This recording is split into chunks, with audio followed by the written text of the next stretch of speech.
Hi everyone. Konaseema special recipe అయిన గరాజీలు, వీటినే పిచ్చిగూళ్ళు అంటారు కదా, వాటిని ఇంట్లోనే ఎలా ప్రిపేర్ చేసుకోవాలన్నది ఇప్పుడు చూసేద్దాం.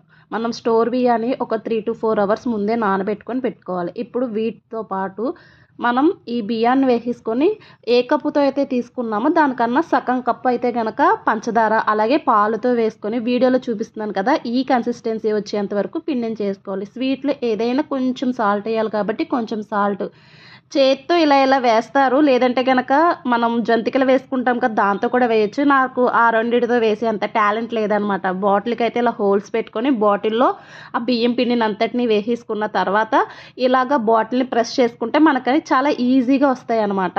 మనకి గరాచీలు ఎప్పుడైనా తినాలి అని అనిపించినప్పుడు, లేదంటే ప్రెగ్నెంట్లో ఏదైనా క్రేవింగ్స్ వచ్చినప్పుడు ఇంట్లోనే ఇలాగైతే కనుక చేసేసుకోండి. టేస్ట్ అయితే మాత్రం సూపర్ వస్తాయి అనమాట. మనం వేసుకునే దాంట్లోనే మన టాలెంట్ అంతా బయటపడుతుంది. వీడియో నచ్చితే లైక్ చేయండి.